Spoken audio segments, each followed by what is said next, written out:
Okay, so welcome everyone to the third interview in our series this year, Archive is in Focus. It's my great pleasure to introduce Lyudmila Sholokhova, who is joining us from New York City today. We're going to be talking about her work, her life in libraries. And as many of you know, Mila has worked in three major, incredibly important archives over the course of her career.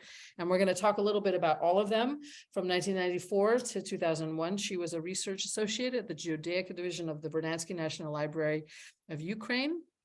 And between 2013 and 2020, she was in a number of different and vital roles at the YIVO Institute for Jewish Research, including director of the YIVO Archives and Libraries, acting chief archivist, and the head librarian there. And currently she is the curator of the Dorot Jewish Collections of the New York Public Library and a lecturer of Yiddish language at Columbia University. And so I think most of us have benefited from Mila's work and attention and care over these many years of her life in these important places. And this is a chance for us to just talk about kind of observations from the work, the connections between these places, the ways that these archives service a community of people who are interested in Yiddish life, Yiddish culture, Yiddish language, Klezmer music, Yiddish dance, and all of the things that we call Ashkenazic expressive culture, and all of the very specific things of Jewish material culture that relates not only in Ashkenazic life, but in Jewish life worldwide. So with that, I'd like to sort of turn this over to you, Mila, to sort of have you talk a little bit about each of these three places where you've worked and what you see in those places. You began your career in Kyiv at the Vernadsky National Library, and I think we'd love to hear a little bit about your work there, your time there, what you learned there as an archivist. Thank you very much, Christina. First of all, thank you everybody who is here with us today, and it's my pleasure to see you and some very familiar faces. Well, and thank you for your interest, Christina. Well, it's kind of really, I'm looking back now. I'm still kind of in the process, in the middle of my career, but there is a lot to look back and to analyze what happened, to just review what happened with my life, what happened with my career, how everything started. It's quite interesting. I was really very, very lucky. I just really to transition from one place to another and have enough time in each place to accomplish something. And it really, I think it's luck. Well, my career started at the Vernadsky National Library of Ukraine very early when I was still a student. I began working at the musical division of the Vernadsky Library, which was at that time not even the National Library, but the Central Scientific Library. Then later it changed its status when Ukraine became independent. So I became I became a librarian in 1989 at the musical division of the library. Then I still continued my education, and in 1992, when I finished the education, I completely returned to the library and continued working in the musical division. And then in 1993, on the wave of Jewish national revival, Jewish really interest to Jewish culture, when everything opened up, and I just happened to be at the library when we discovered the materials from the Berezovsky collection. Just really incredible time, just to be in the middle of this scholarly revival, revival of Jewish culture in Ukraine, and I was part of the scholarly part of it, let's say. Mm-hmm. I was working in the library, and while we started to open up our archives, I met really a lot of incredibly interesting people from Ukraine, from Russia, from Israel, from the United States, who, when everything opened up, began coming here, began coming there, and I learned a lot so much. I learned so much from them in the process, while learning Yiddish at the same time, and while really learning from the materials I was exposed to. So the Berezovsky collection, actually, we discovered Berezovsky collection in 1993. In 1992, the whole world celebrated 100th anniversary of Moisei Berezovsky, and there was a conference in St. Petersburg, which really already attracted a really good number of people and a lot of interest of scholars from overseas and from local scholars. I didn't know much about that because I lived in Kiev. I didn't go to St. Petersburg, but I read in the newspapers about that. And then next year in 1993, they were about to do a similar conference at the Kiev Conservatory, where Berezovsky worked. So it was very natural. And so this was a one-day conference, and because it was already in Kiev, I took a day off from my work, and I went to the conservatory and basically sit there the whole day. And it was extremely interesting. And I remember someone speaking from this stage that the whole collection, Berezovsky collection, was destroyed, and after the closing of the library, everything was taken outside of the city on the track, and that's really just got broken and really ruined. And when I came back to the library and I spoke with my supervisor at that time, I shared with her that, you know, I went there and I heard that everything was destroyed. And then a colleague of mine said, you know, wait a minute, we seem to have some recordings, some phonocylinders from the Berezovsky collection. Some phonocylinders, not even from the Berezovsky collection. Just, I think she said Engel. And because in the library everybody knew each other, we simply went together to this department. That was the Department of Historical Collections, and this department actually moved from the another branch on in another district of the city to this branch in the center of the city, and with all the incredible collections. And so we went there, and everything was still packed because it just relocated. And they showed us, yes, they said, we have something. And they opened one box, and there was a box with 20 cylinders, and there was a next box next to it, and another 20 cylinders, and like there were more and more and more coming. And like 51 box, 20 cylinders in each box, so it's 117 cylinders altogether. But there were also library cards, and there were also like formulars, let's say, like standard pieces of paper with musical transcriptions, and on the back of each paper, it was, because it was a standard, like a form, a template. There was information of the about the performers and about the place of the performance and date and so on. And there were also cards, like small cards, so all together. And then in the manuscript department of the library in the same building, I knew that there were some matching portions that were text of the song. So we had like, here we found the music, and in downstairs in the music, in the manuscript department was the text of the song. So it was and also personal, as I then later found out, personal archives of Zimovy Kiselkov, and also some personal papers of Joel Engel, and of course materials from the Berezovsky archives, correspondence, not so much.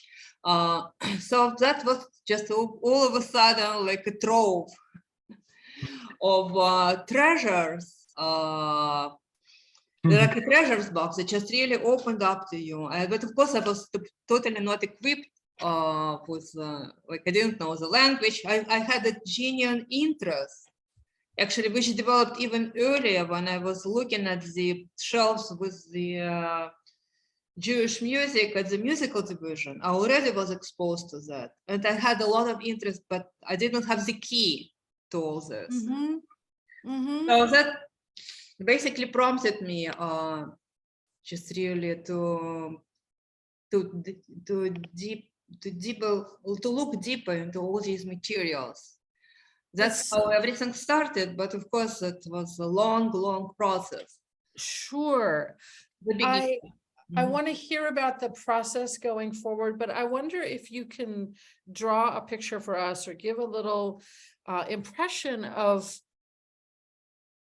how attitude changed between like before 1988, 89, and then into the independence period, about the general feelings about working with Jewish materials at the Vernadsky. I mean, was it acceptable? Was it discouraged? were there any penalties like in one's career if you wanted to do a particular topic? I think for those of us who come from North America and who didn't experience that system, it's hard for us to understand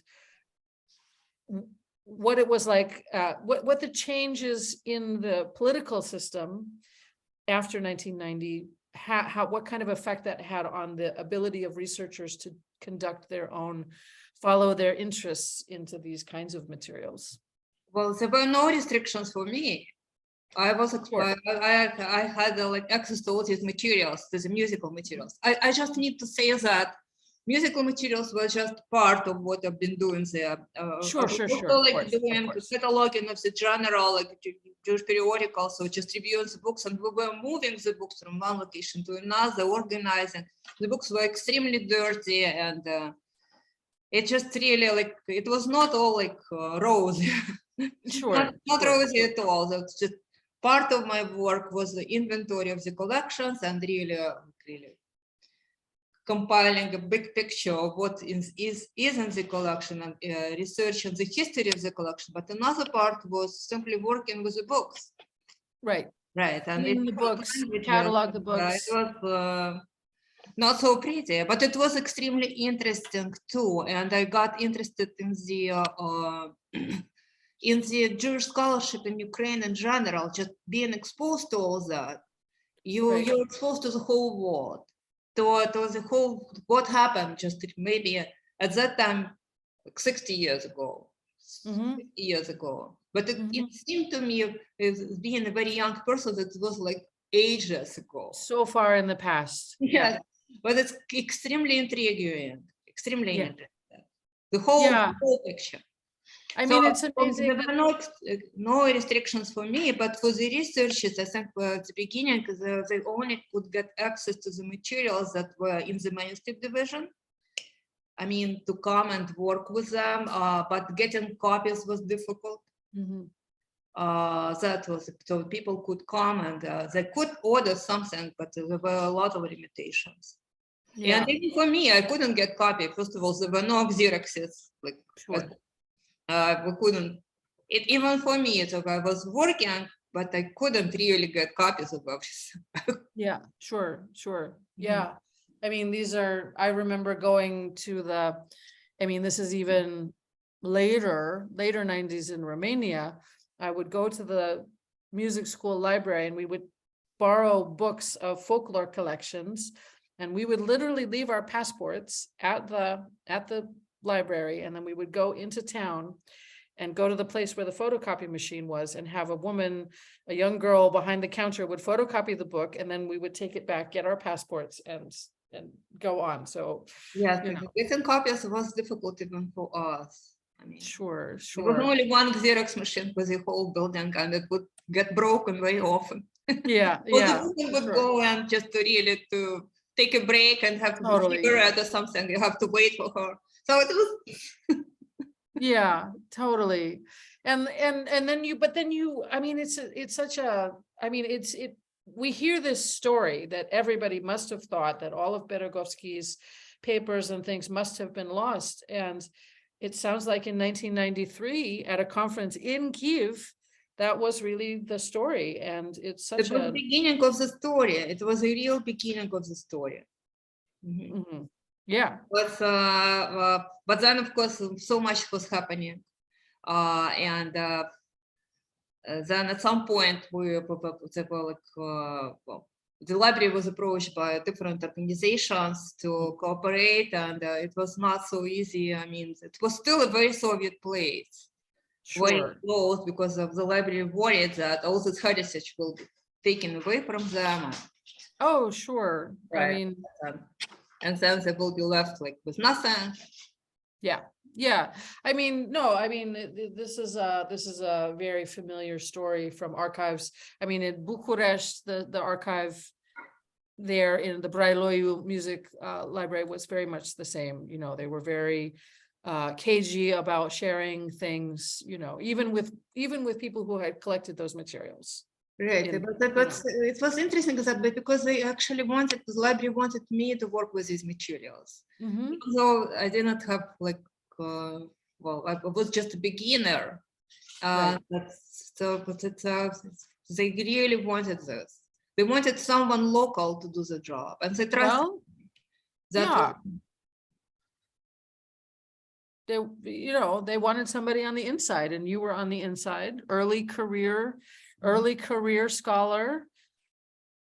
Yes, and that was despite all these things, like really the library reluctance to open up to the research, it still was a great place. We still had a lot of researchers, and it was a very important time for me to grow up professionally and to learn Yiddish, to understand like the scope of how much I need to learn, and to learn more about scholarship outside of, let's say, like YIVO. This is when I first time heard about YIVO, and I had to like temple.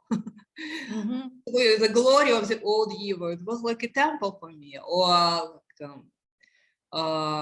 Hebrew University of Jerusalem, and the scholars would come, and that was the first time like Library of Congress representative visited the library, or representative of the very famous important phonogram archive in Vienna and Austria. That was really like one thing after another.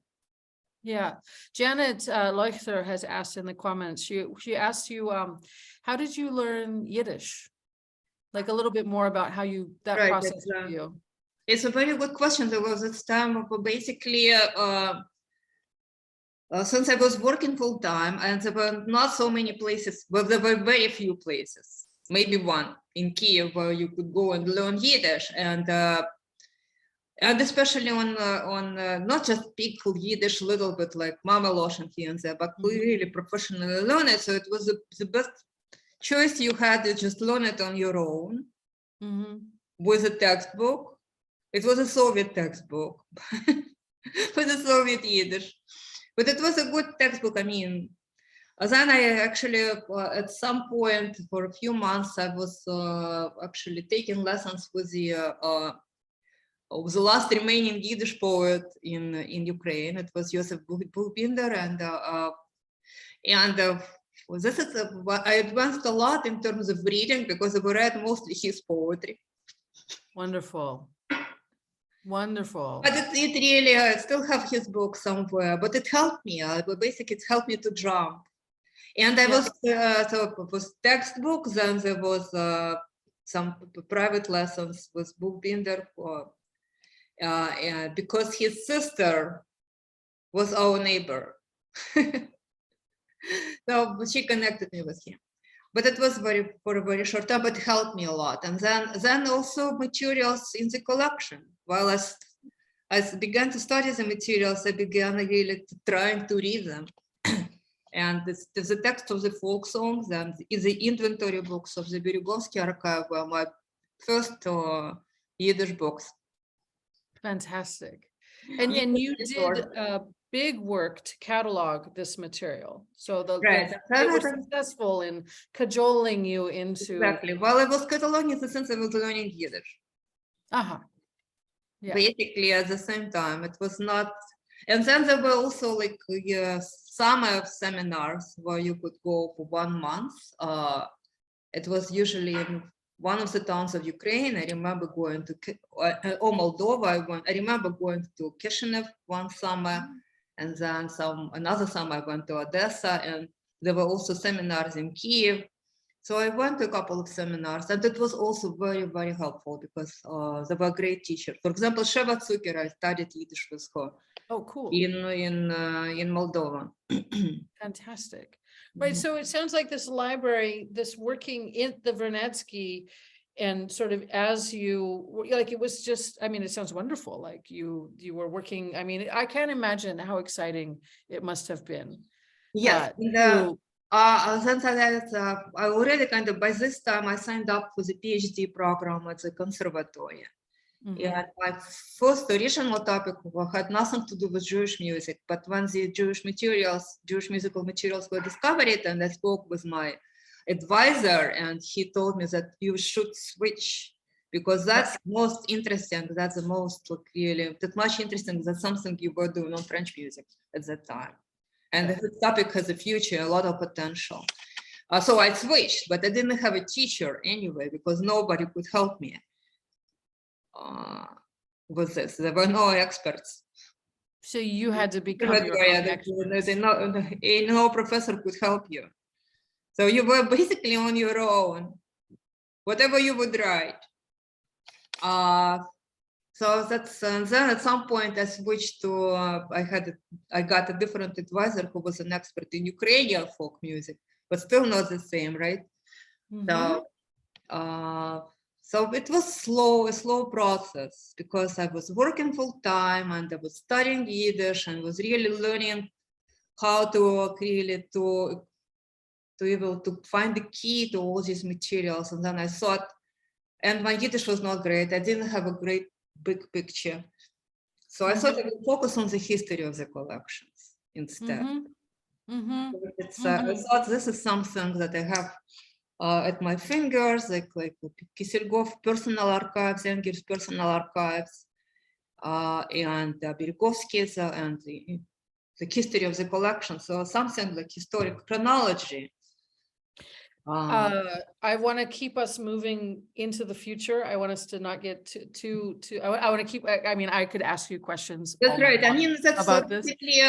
Just the whole point was that it was not just really cataloging the collection and cataloging the books and learning about them, but the whole point was writing the PhD and totally focus. That basically just explains why I focused on the history of the collection. Because well, I mean, this is step one. I mean, is to just understand what it is, what it contains, how it came to be the way it is. I don't want to drag you away from this theme, but the Kisselhoff personal papers of Kisselhoff, are there letters and writings from Kisselhoff in those manuscripts? In addition, okay, because I think for those of us who have been working with the Klezmer music materials, I mean, there is so much that we would love to know about what he was writing about. I mean, anything that he was writing about. So I look forward to the time when we can go to Kyiv in peace, and that there will be people who can spend time there at the archives looking at those papers. You know, because I think we didn't really quite even know if there are more writings of his about the work that he did. Not so much writing, but he was not so much a writer. I mean, well, but you know, like letters or correspondence or just notes or anything, you know. Not so much of this. Well, of course, really so many years passed, and I really need to refresh. I kind of see the essential parts, but I can't remember if there was some like really. There were photographs of him, and there were some materials basically about him, his biography and his handwriting, but not like big archive of correspondence. Certainly not. Right. I mean, you know, we're used to working with this, but I think there's just such a hunger to know more about this extraordinary person, you know, like any little breadcrumbs. Even me, I would benefit going back and really refresh to see this collection once again. I was focusing more on really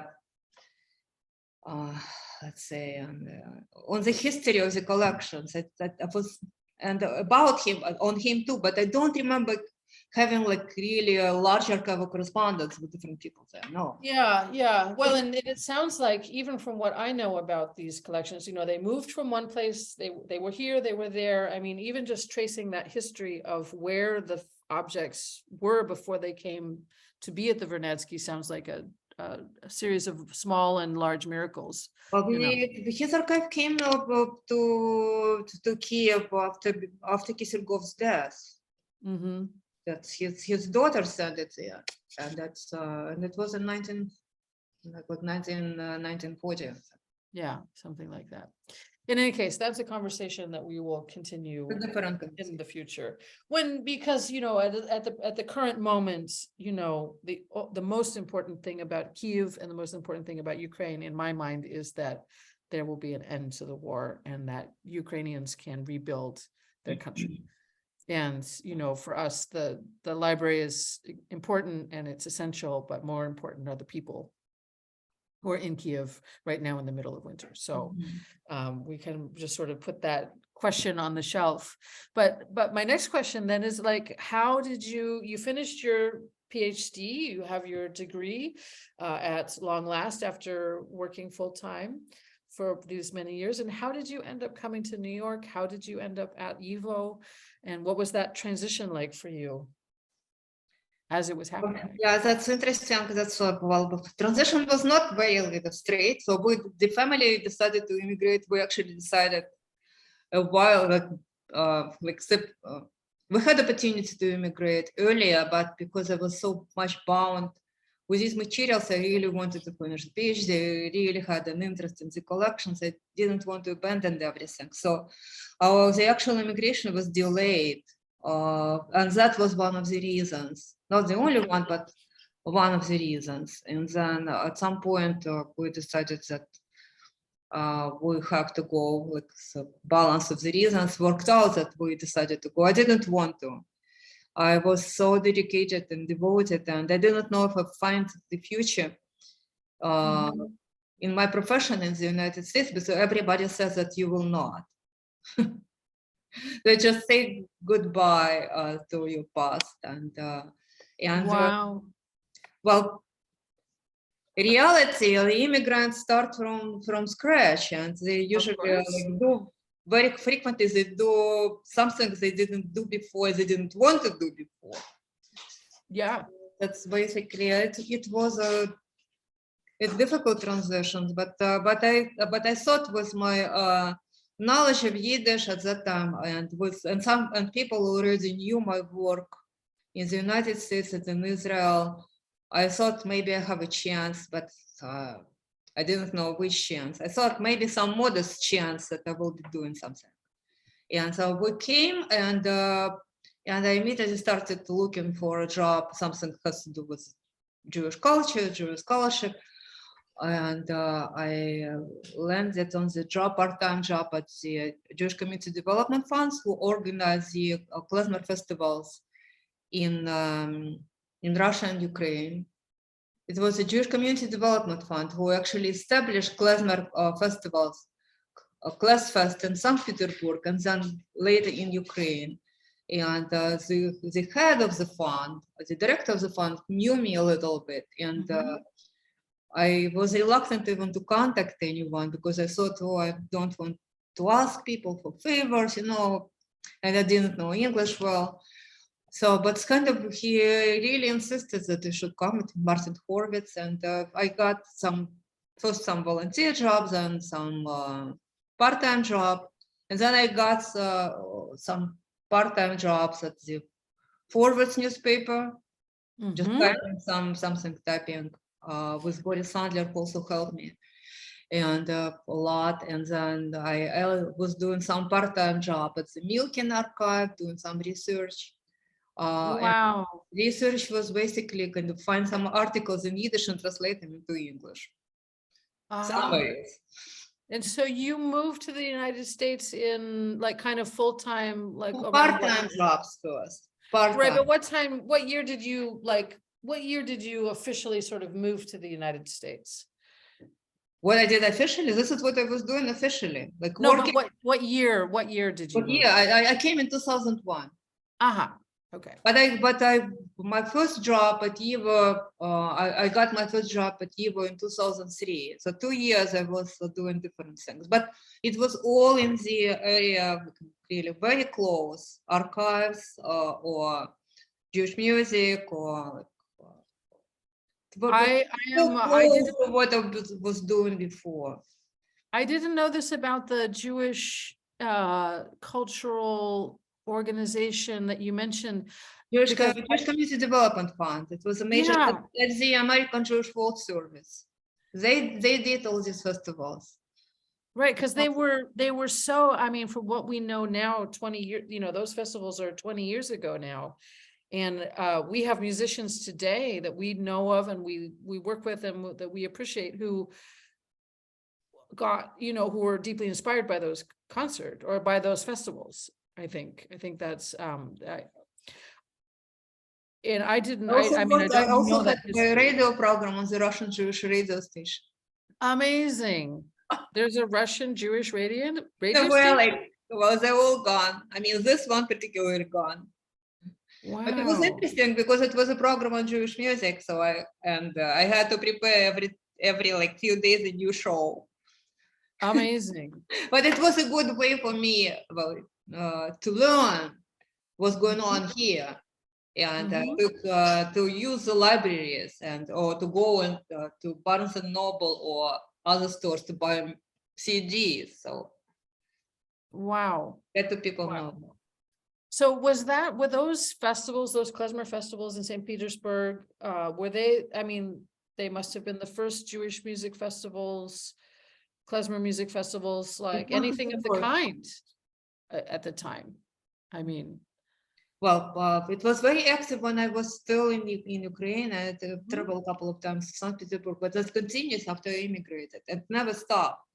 And there is a community, like people who now, like, well, first of all, many of them made it their profession, like Yefim Chorny or Polina Ashkenazi or other people. So it's really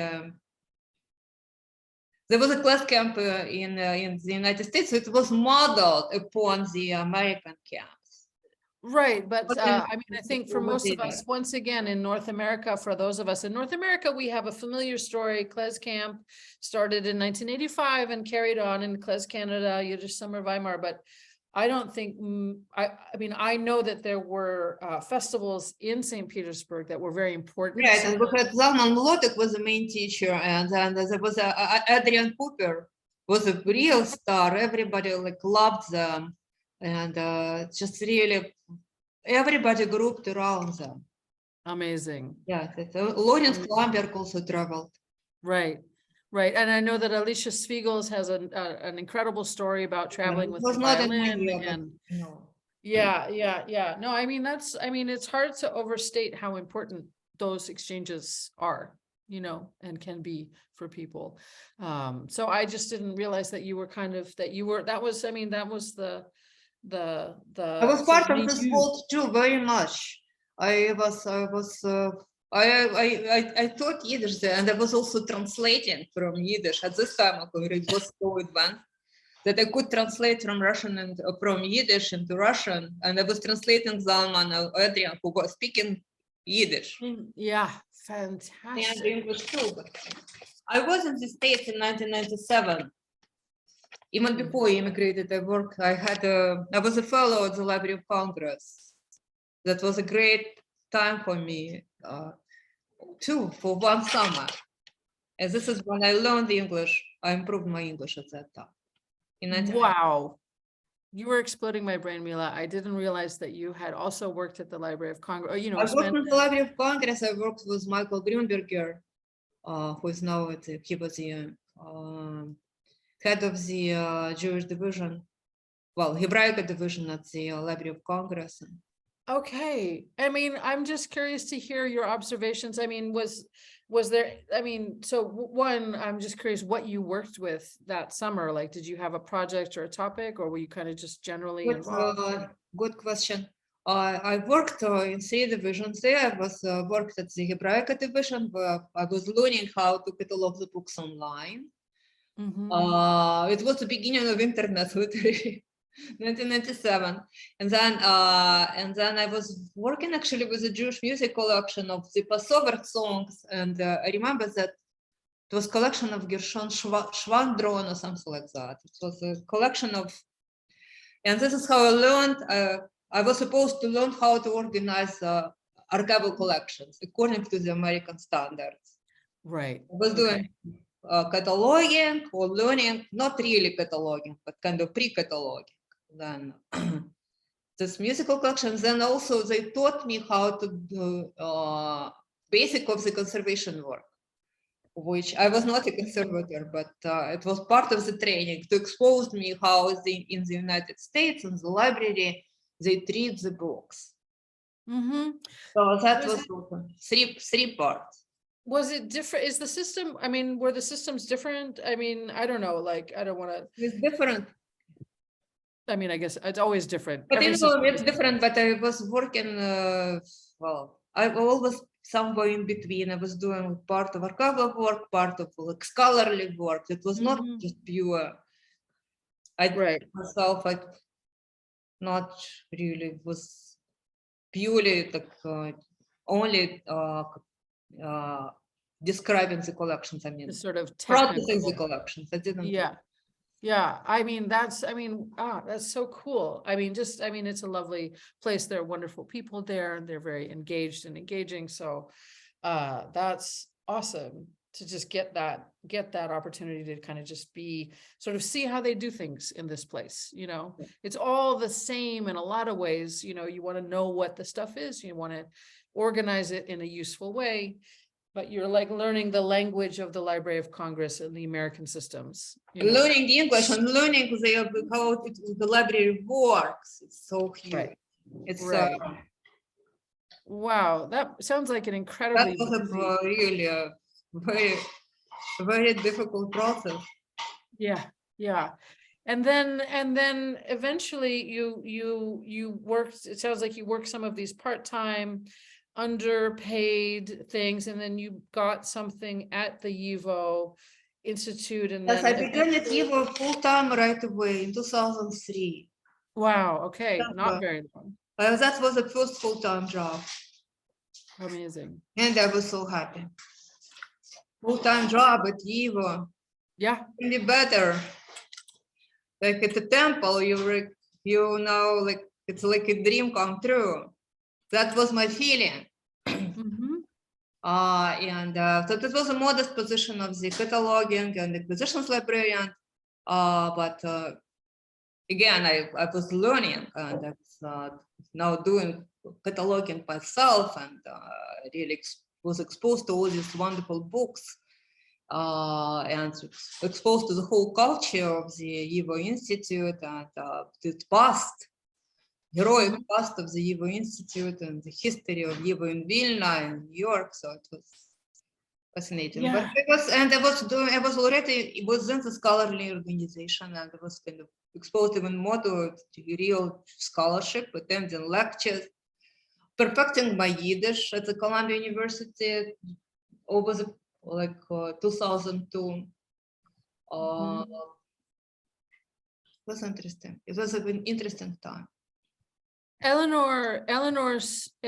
Eleanor's interview, our conversation a couple of weeks ago, she, because her PhD was about sort of the formation and the instigation of the YIVO, the sound archives at YIVO, and she herself never went to the old building, but she did a lot of interviews where she talked to the people who were doing work there, and it sounds like they also spoke of the place with like sort of this deep reverence, and that there was magic going on in that building. And it sounds a little bit like you also had this sort of experience of being at this incredible. Right. The most interesting things, it was always interesting from the very beginning, but the most interesting part began when we started working with the Lithuanians on basically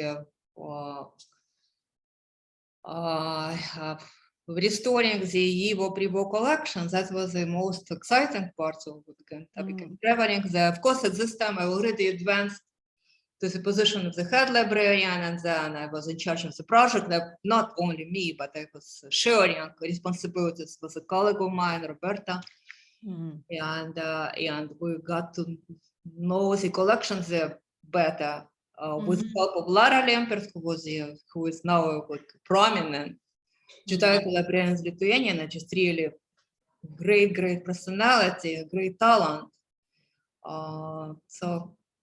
Yeah, we have a question actually that's sort of apropos exactly this topic. Fred Van Doren is asking, when you came to YIVO, what shape was sort of the library collections in with regard to their, were they fully cataloged? Were they in sort of a preservation state? Or I don't know, I'm curious what you found there, what was happening there as the focus of what they were trying to do. I mean, you're talking about the Lithuanians. When I just got to YIVO in 2003, well, first of all, in the United States too, they were only like entering the era of the electronic cataloging at that time. Totally. It was also like a lot of, so much was still on the card, and they were really like implementing like changes and hiring really the project librarian to catalog these books, make them available online.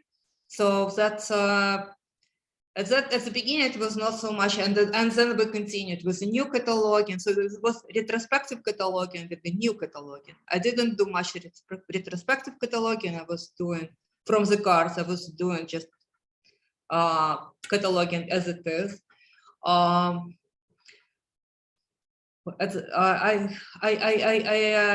Because I was still just simply a cataloger, I can give you the whole picture. The library was in transition. They were cataloging more and more materials.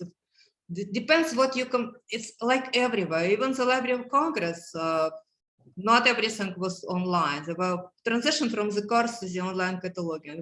But if you compare with Ukraine, that was of course a different level, because in Ukraine traditions were interrupted for many years, for dozens of years. In the United States, they did not. Not everything became available online right away, but in Ukraine, they lost dozens of years. They didn't have staff. Yeah, they didn't have professional staff to do the job. While in the United States, it's still kind of tradition kind of continued. So and then the physical state of the collections looked, it was decent. I mean, if you compare with Ukraine, when everything was really dirty and watery.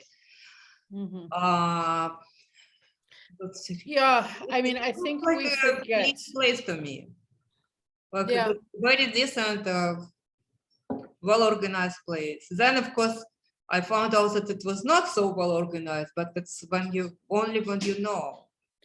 Well, this is I think, here in our sort of circle here, we talk a lot about, digital humanities and sort of where we're going in the future and all these ways to organize knowledge and And I think it's very easy to forget the tremendous amount of work that was required in libraries and archives around the world to just go from that card catalog, that physical card catalog, and make it into machine data. Exactly. But then when you in transition from the card catalog to the online catalog, you also lose some information in the way, because someone is basically transferring information from the card by typing into the online catalog. They also make mistakes, and they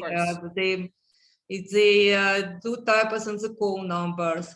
At YIVO, I remember it was always an issue if there were mistakes. And then we frequently had to go back to the card catalog, which was like our Bible, to verify the information. And some occasionally, not everything ended up online. So there was frequently things like really we had to compare. even when the online catalog became very advanced, there were still a lot of instances where we needed to verify the information. Yeah. No, I mean, that's There were yeah. many. It was a difficult process.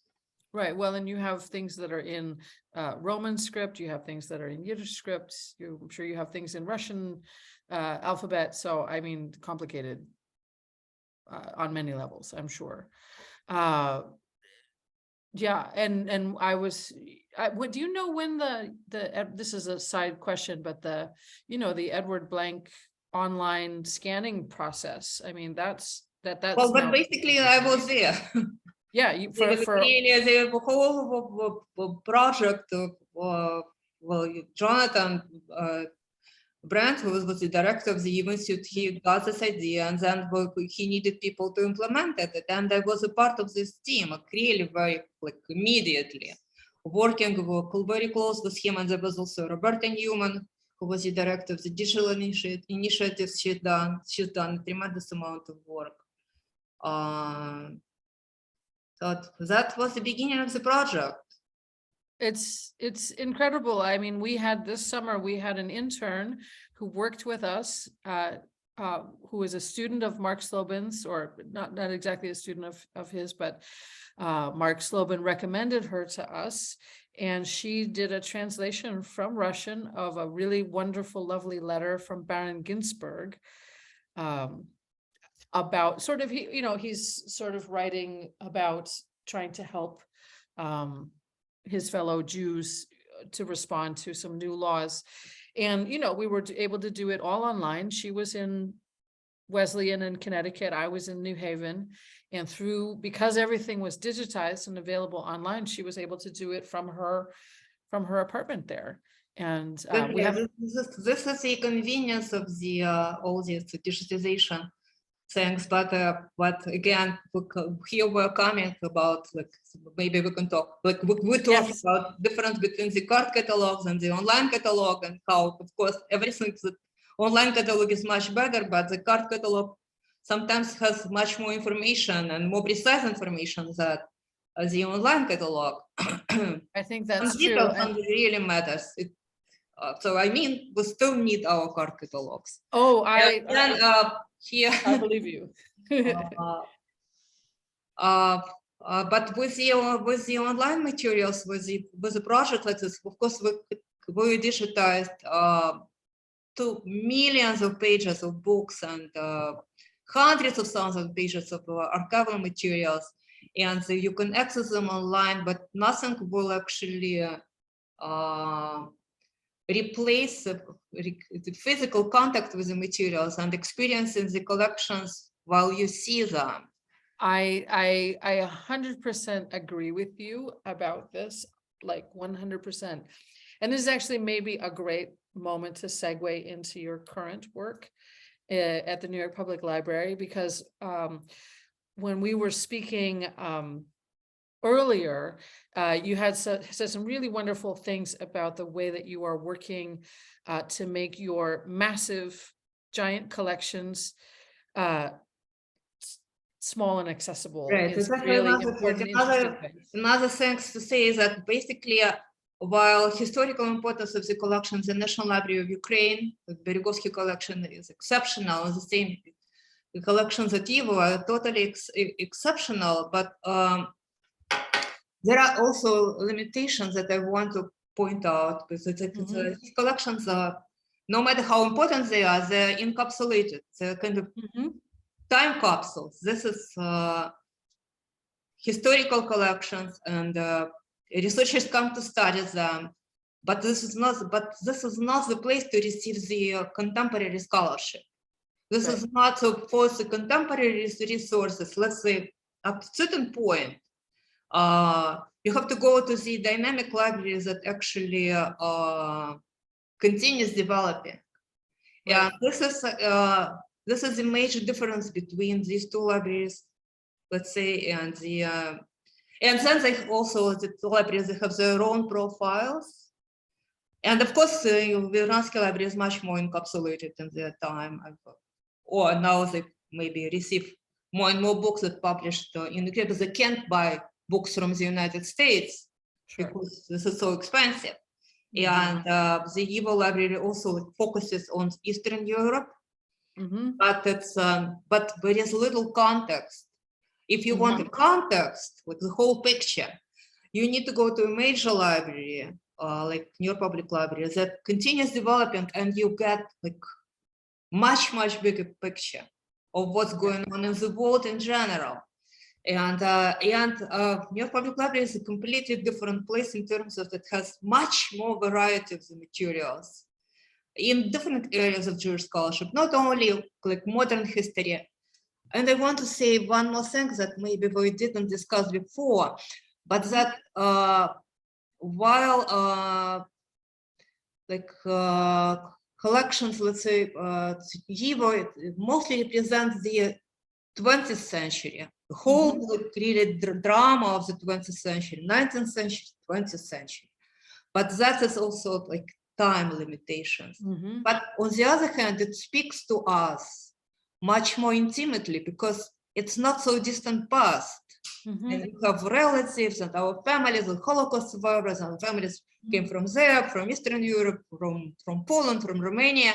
It has connection. It kind of resonates with, might resonate with, let's say, most of the population because it's recent. Yeah. Because it's and because everybody knows about it. But it's more like of the same, let's say, within this, like a lot of varieties, but within the.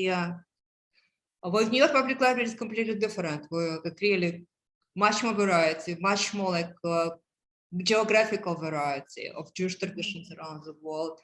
Also, chronologically, the materials are much goes back to like 13th century.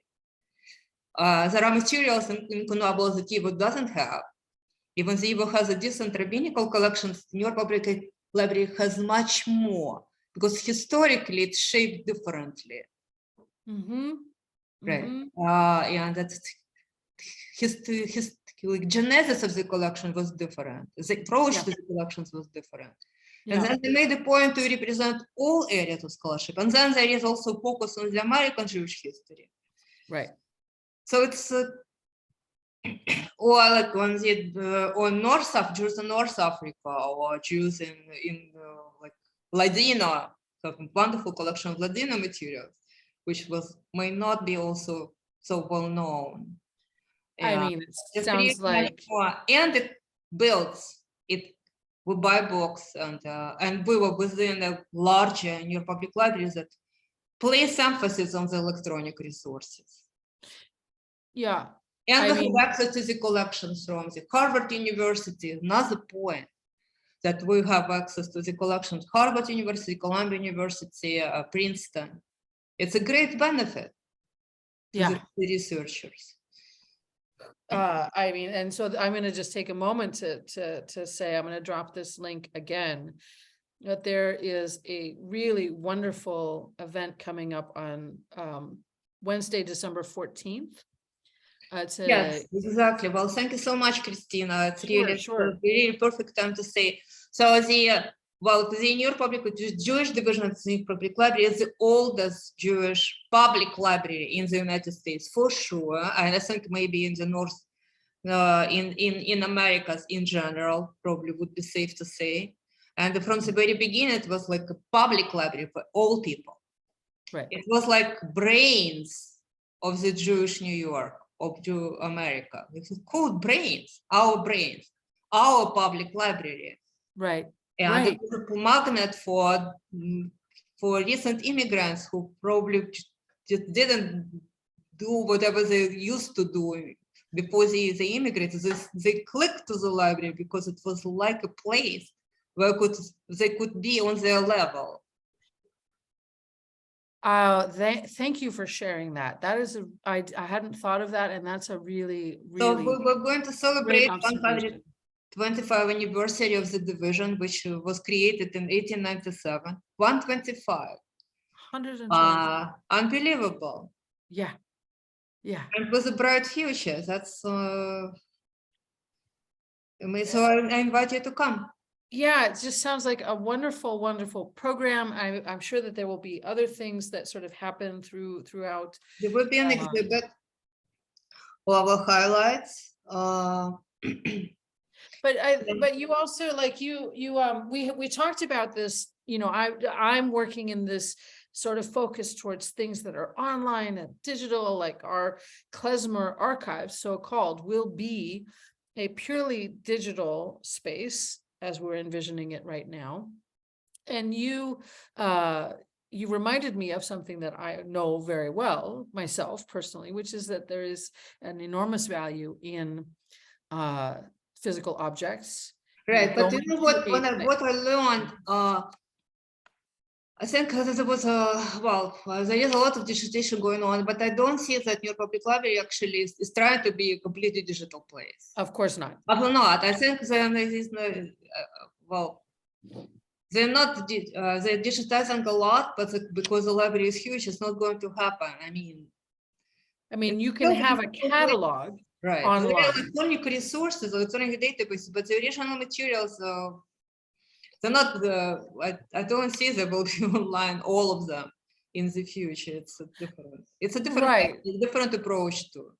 Right. Well, and it's true. I mean, you have thousands and thousands and hundreds of thousands of catalog items scattered across many, like you have the Dorot collection, but as you mentioned, there are Jewish related items scattered through many, many collections. All over, yes, exactly. When I came here, we were coming to the approach. It's a huge library, right? And that's basically it's intimidating even for the specialists. Staff. Yes. For the new staff, that's for sure. For me, it was intimidating. How to make it smaller? It's only to establish connection with the researchers, basically, and promote our collections by dialogue with the researchers. Mm-hmm. And making this a welcoming place to come and basically to offer something. This is why the library has the system of Jewish studies scholarships. Mm-hmm. And when they get the scholarship, they have a little bit more benefits.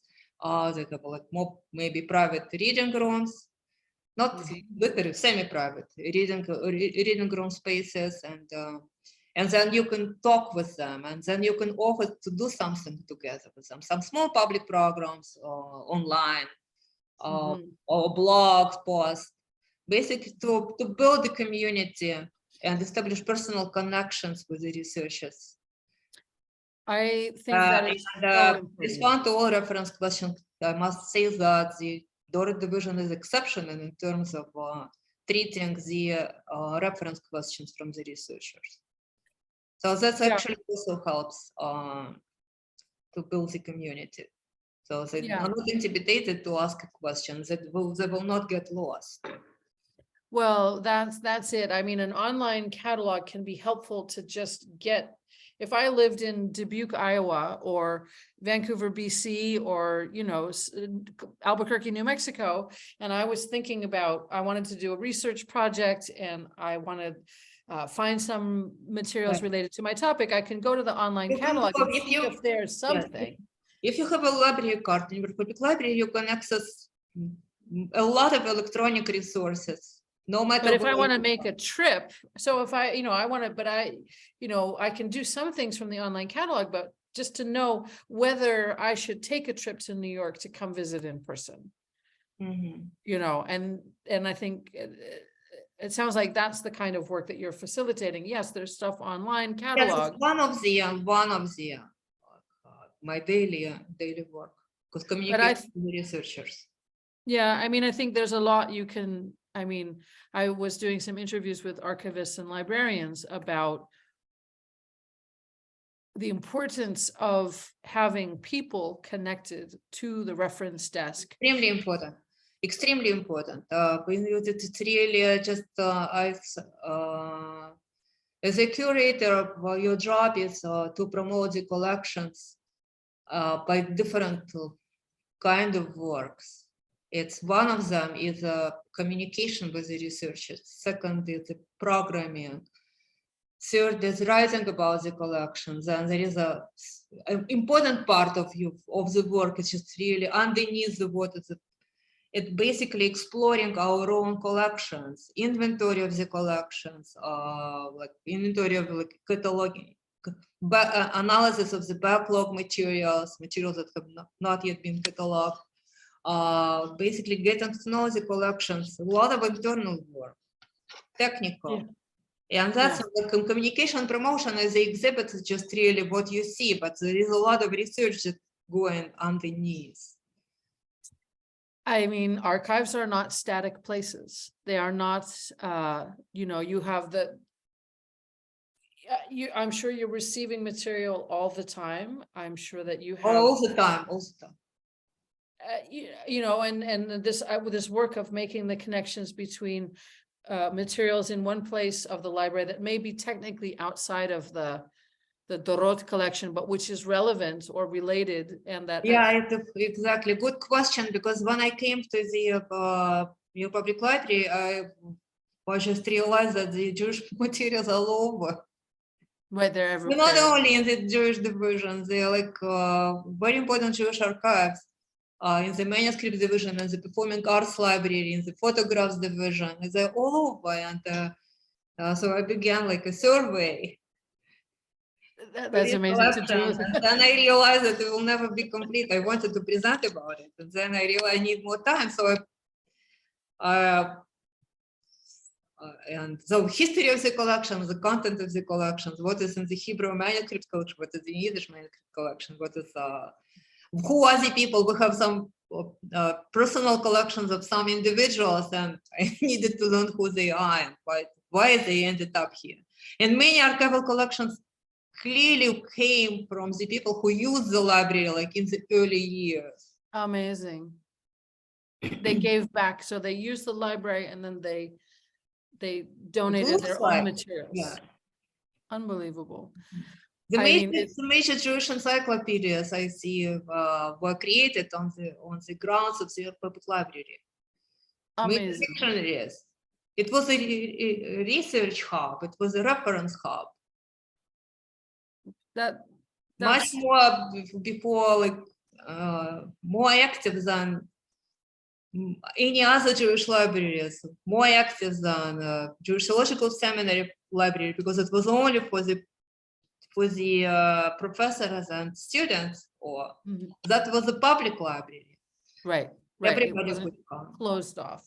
I mean, it sounds like, I've seen, I get the emails about all of the events that you're putting on, how to use the music collections at the New York Public Library. That's right. Jewish Amanda is doing a great job. Amanda is incredible. I mean, it's really great stuff. So can you, I guess I must have signed up to be on a mailing list somewhere. So if this is something, of course, if you're not already on the mailing list, you might consider getting on the mailing list for the Dorot collections at the New York Public Library, just because you're doing a tremendous amount of programming over the course of a year. And hopefully we can, people can start, people are coming in person. But Karen. From, Jeremy Robbins dance, exactly. Dancers, musicians. There is so much there in the Performing Arts Library, sound recordings.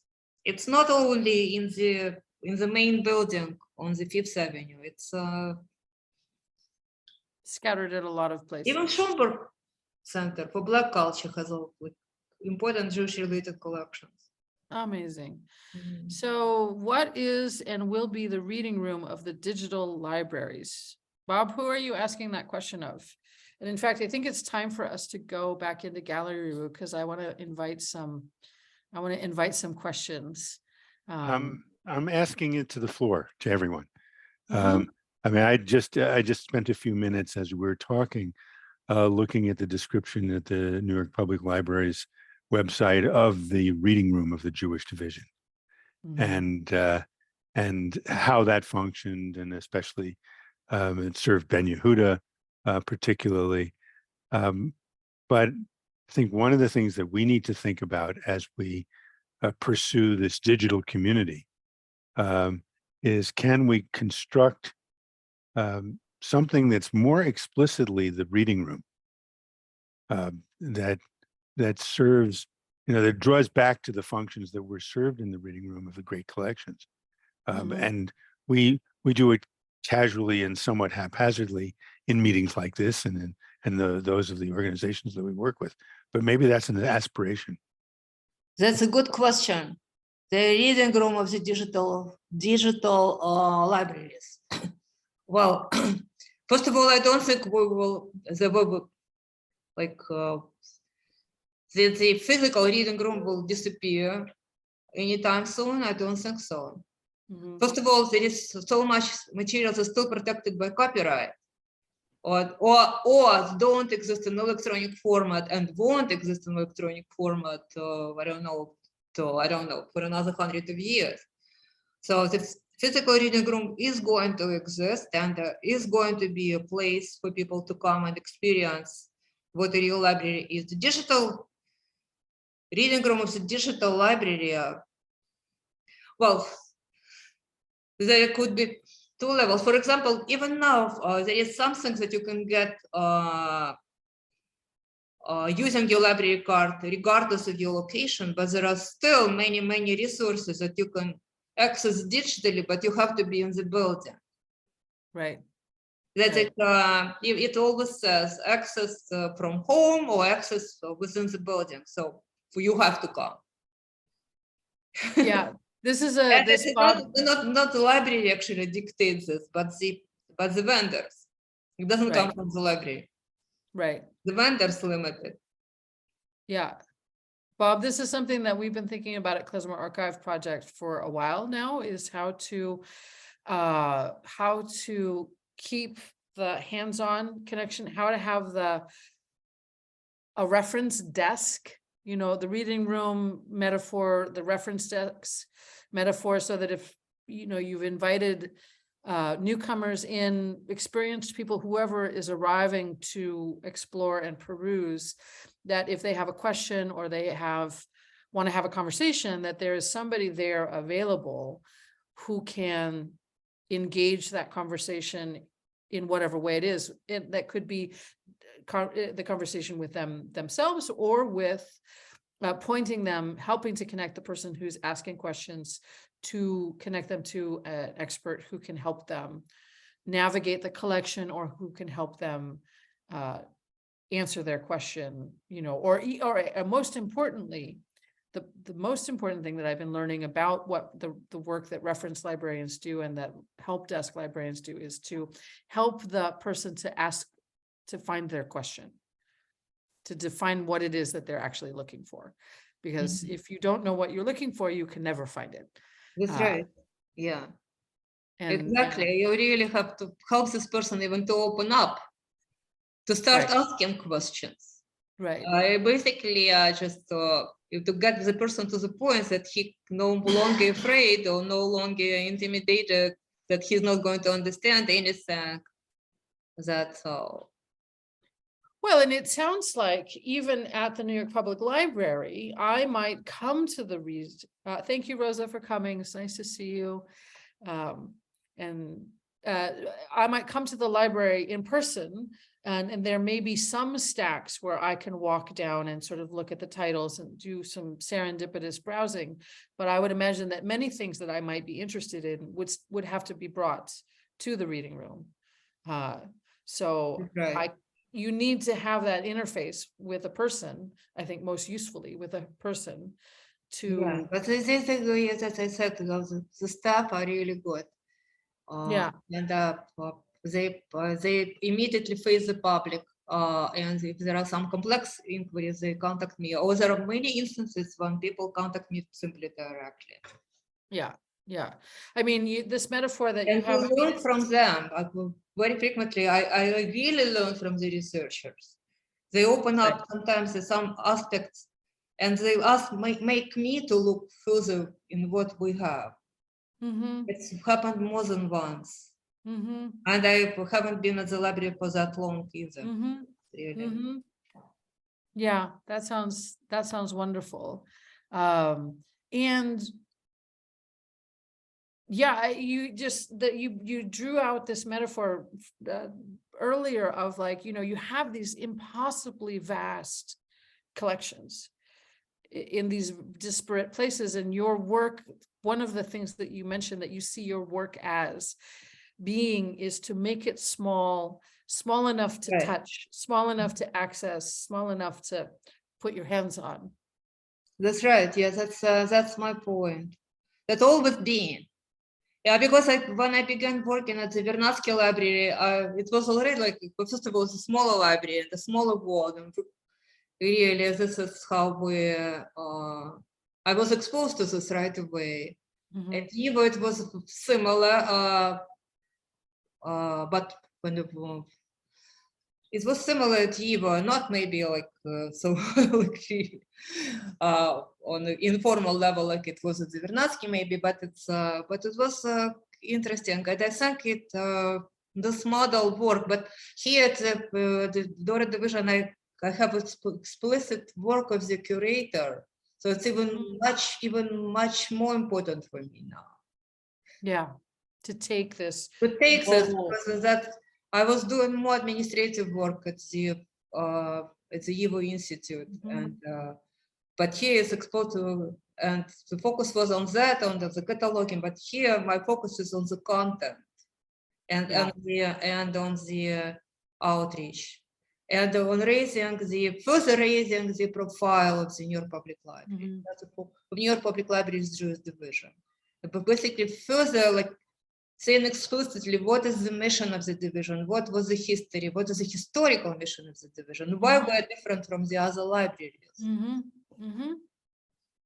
and why the reasons for this. It's so fascinating, and I mean, truthfully, I had no idea.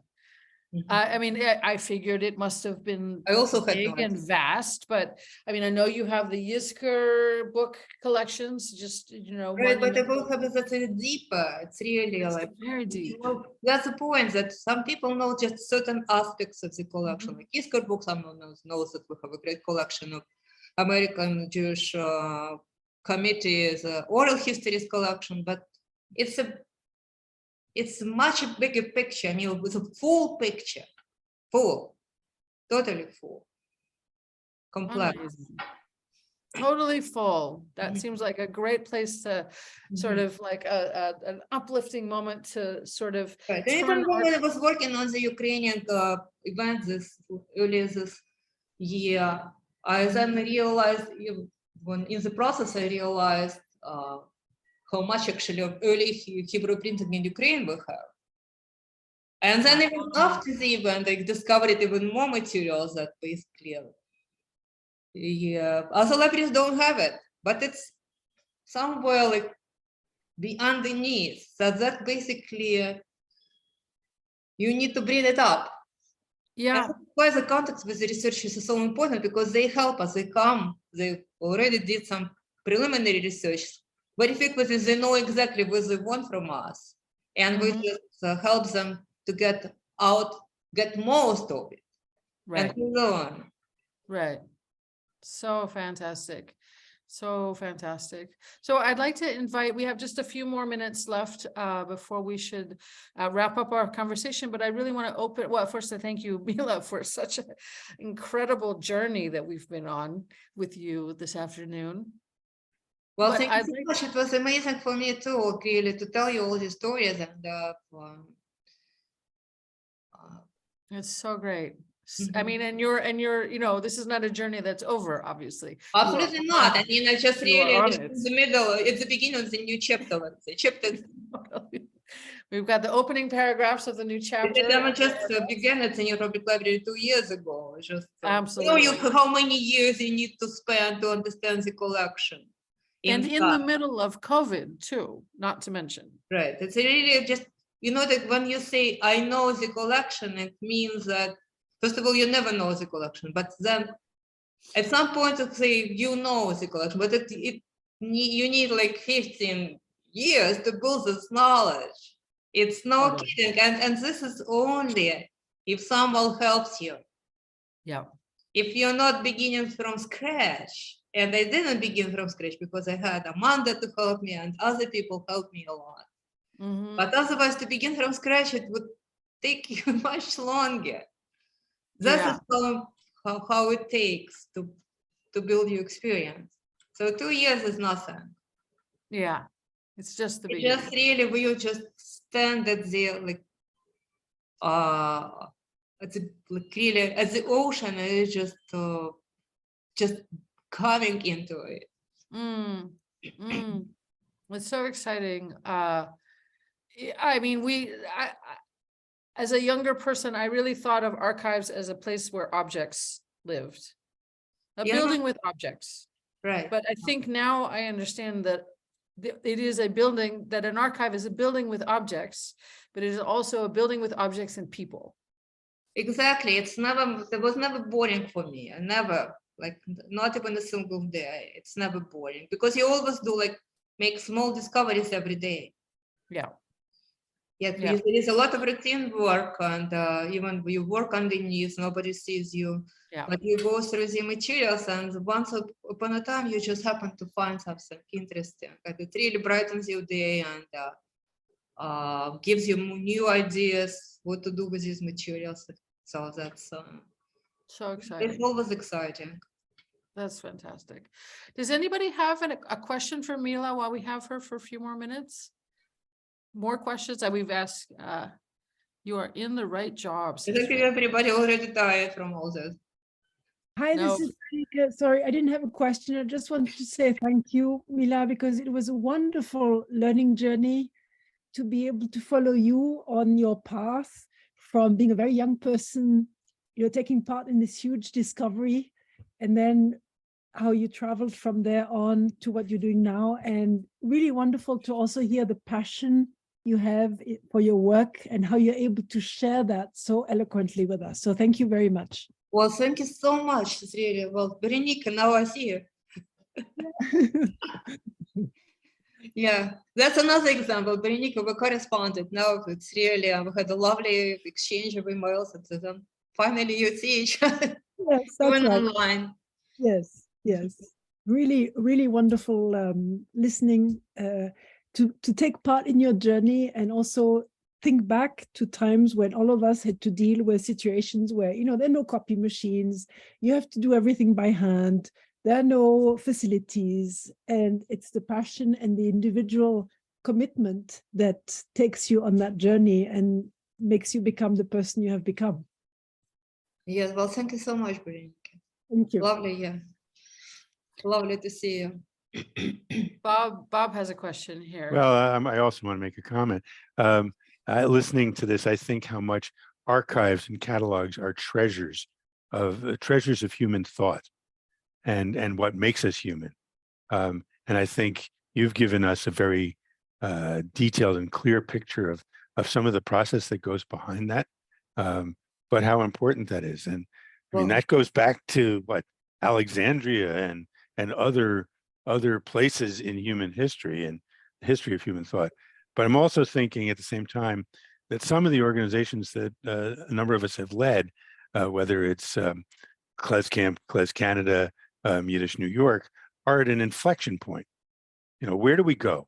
Where do we take the energy that came together in this exuberance of performance and say, what do we connect to? How do we make that deeper?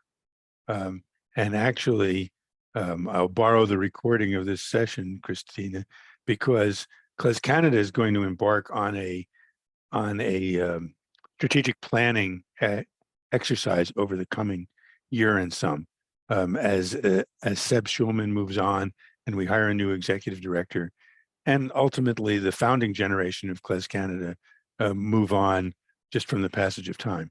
So I think there's really an essential opportunity in this community for us to weave together different energies and different disciplines, and draw on the excellence of what Mila has shared with us, and draw on the exuberance of those who are out there enjoying the fruits of it. Yeah, well, thank you so much. That's a great comment, Bob. Absolutely. And I think Christina is actually connecting that's where the role of the Klezmer Institute, connecting the archival collections with its audience. Exactly. Thank you. Totally. And Totally. building the community around this, which is, I think. Yeah, absolutely. Thank you, Mila. Thank you, Bob. That's wonderful. And that's exciting. I mean, being a new person to strategic planning, as a process, like it's really great. It's energizing and invigorating and challenging, but at the same time, very cool. So that's exciting to hear that you were on that journey with the Klez Canada community. Karen, you have your hand up here. Yes. Hi. Hi, Christina. Hi.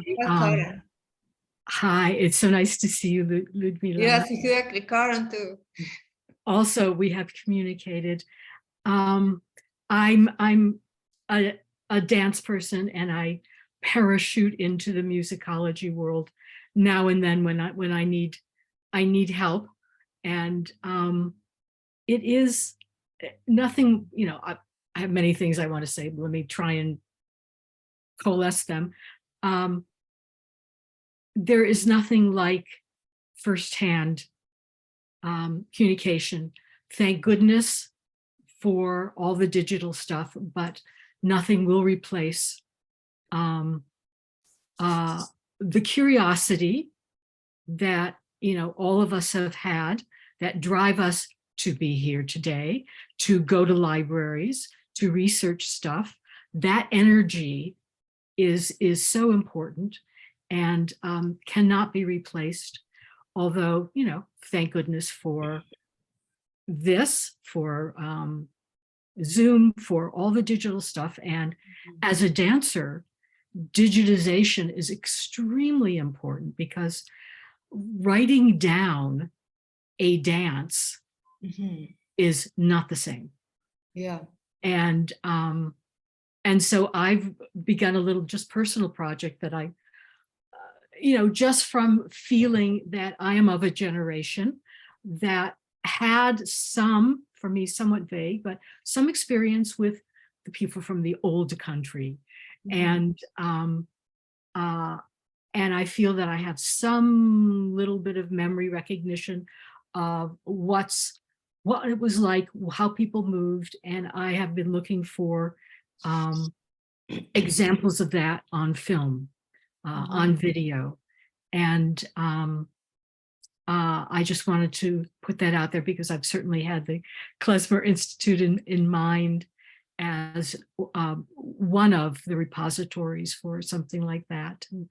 And I've got lots of material on Mr. Zev Feldman, teaching at Yiddish Summer Weimar and all that kind of stuff, because you never know when something important is said. And I used to film, I was at Yiddish Summer Weimar filming for 2 years because, and you know, every second, because you never know when something important will pop up that needs to be kept.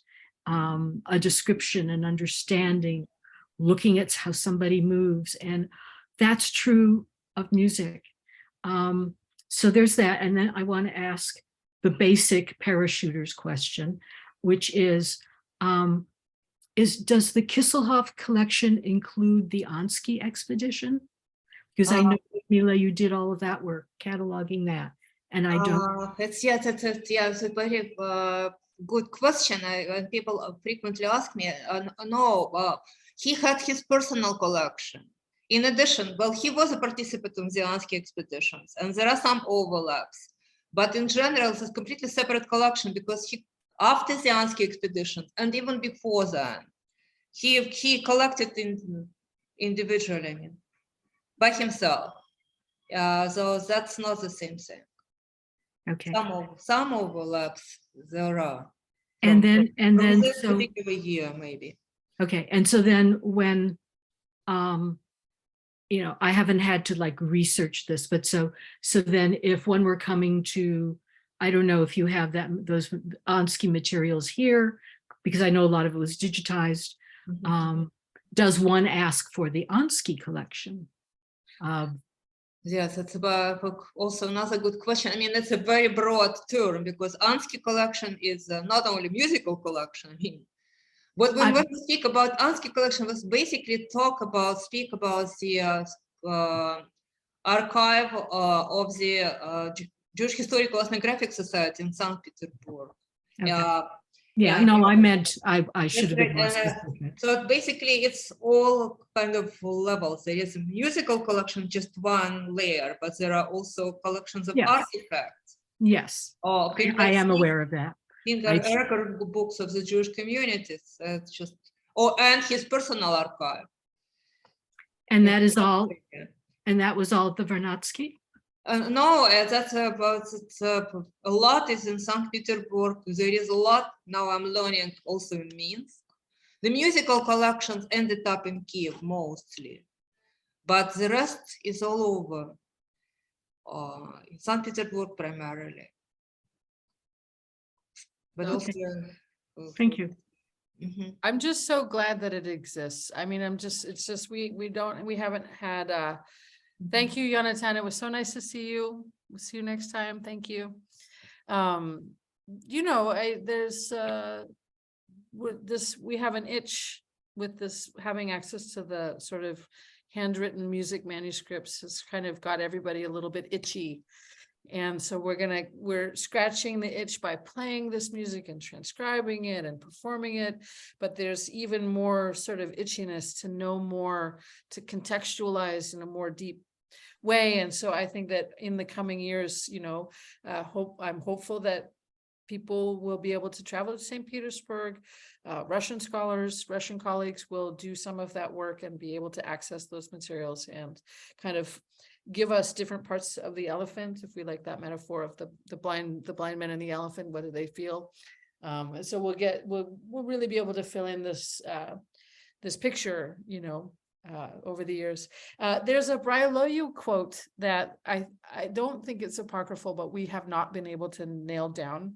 But speaking to your Karen, your work to collect together video evidence and video records of dance and movement.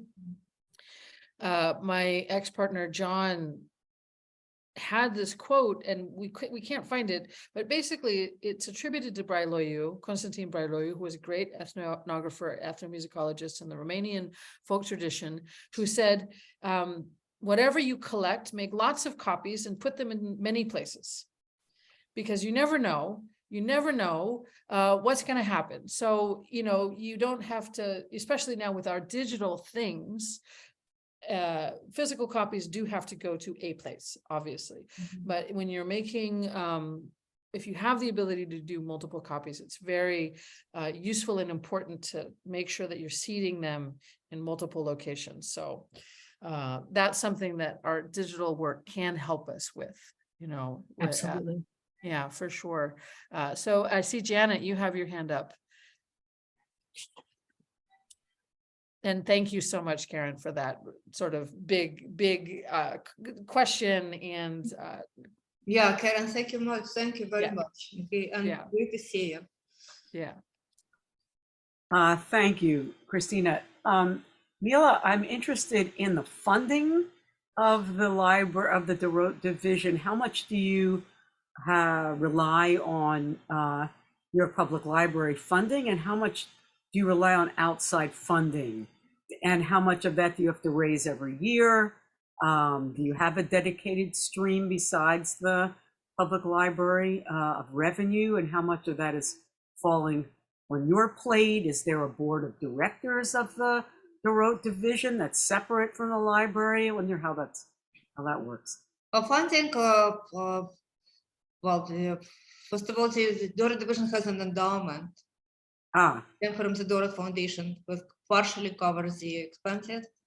Then we have some endowments that for special collections that help us to buy books retrospectively, like some really unique items that we can, within our limits, we can buy new books, or not new books, I mean rare out of print books that we can buy from different endowments. Not a lot of money, but at least something, because other libraries, of course, some university libraries may have better funding, but we have decent. And you don't have to raise money every year. It's No, not part of we raise money for special projects. For example, I'm now working on the online exhibition for the Dorot Jewish Collections in general. We've got support from the David Berg Foundation for some special projects. Mhm. Or there is another special project that we're working on now from someone who did research in our division and was very grateful and gave, it's not in the endowment, but it's just some lump sum that help us to do a project, a small project on Jews in Northern Africa, things like that. So it's a combination, and I think there's some money coming from the government because it's a federal, it's a state library, so some funds come from the city. Uh-huh. Do you have a development director who's doing that? You know, do you have a dedicated staff member who does development and fundraising, or There is a development office, and whenever I need to, well, now, for example, I'm working on the grant from the David Berg Foundation. Of course, I'm in constant touch with them to write the proposal and then to write reports on the proposal. I'm in touch with, there is a development office, not dedicated for the Jewish division specifically, but development office that does the job for the entire library. right? Okay, yeah. So they help you with that. But we contribute, we contribute the key content. Yes. Right, right. Thanks so much, Karen. It was so lovely to see you. Thanks Yeah, for lovely coming. to Janet. And I Well, think this is a good moment. I want to be respectful of everyone's time, myself, Mila included, for sharing this wonderful conversation with us. I'm going to turn this recording off in a second, but this recording will be made available on YouTube after we finish our roundtable. So I'd like to make sure to invite everybody here to the roundtable discussion that's going to happen on December 11th as a co-production with Yiddish New York. We will have all of our discussants so far, Ilya Schneeves, Eleanor Bazinski, Lyudmila Sholokhova here, myself, and also who are we having? Jenny Romaine is going to be coming. So we have this sort of nice, lively roundtable to talk about archives and creativity and the way that we bring our work as creators in various ways into these spaces and out of these spaces. But with that, I would love to thank you so much, Lyudmila Sholokhova, Mila, for spending so much time with us today and sharing these wonderful stories. thank you so much. It was a pleasure to be with you. Thank you, Mila. Thank you. Really, really amazing. Great to see Bye-bye. you. Right. Great to see you. Bye. We'll stop the recording.